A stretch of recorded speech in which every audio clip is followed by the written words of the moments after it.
Olá, pessoal! A nossa aula de matemática de hoje será sobre equivalência entre frações. Mas o que é equivalência? Segundo o dicionário, equivaler é ser idêntico no peso, na força e no valor, etc. Ou seja, na equivalência eu vou ter a mesma parte de uma grandeza. Então, observem aqui no exemplo: 1/2, 2/4 e 8/16. São frações equivalentes. Por quê? Porque eu peguei o mesmo inteiro, dividi ele na metade e peguei uma parte. Dividi ele em 4 e peguei 2 partes. Dividi ele em 16 e peguei 8 partes.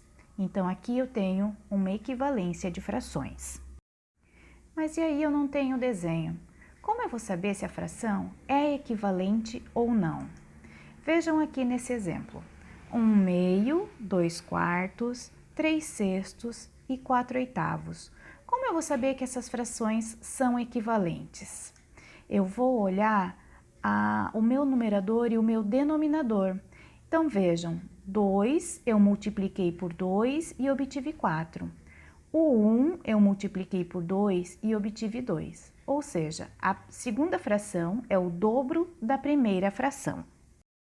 Já no segundo caso, temos a equivalência de 1/2 e 3/6. Notem que o 1 foi multiplicado por 3 e o 2 também foi multiplicado por 3. Assim, eu tenho a equivalência de 1/2 e 3/6. Vejam que se a gente lembrar da figura desenhada, 1/2 representa partir na metade e peguei uma parte. 3/6 também representa eu parti em 6 e peguei 3, ou seja, peguei a metade.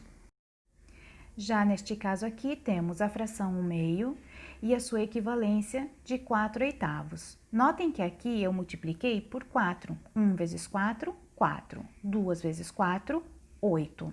Mas continua sendo a mesma parte do inteiro. Mas agora, observe esse outro exemplo. Notem que aqui eu tenho a fração 3/4.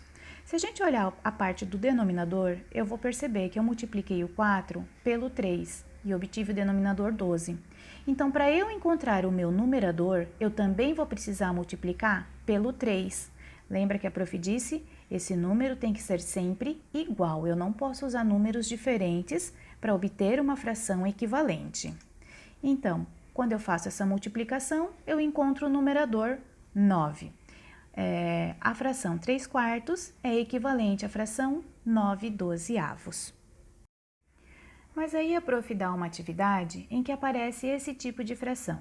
4/8 é igual a 7 quanto? Como é que eu vou saber 4 vezes quanto vai dar 7? Não existe 7 na tabuada do 4. Aqui vai dar um número com vírgula. Então, para facilitar a nossa vida, a gente vai fazer a equivalência vertical, aonde o meu numerador vai ter que ser multiplicado por um número que chegue no meu denominador. Vamos descobrir que número é esse? Quando eu paro para pensar, 4 vezes 2 vai dar 8. Então, na próxima fração, eu também vou precisar multiplicar por 2. 7 vezes 2 vai me dar o resultado 14.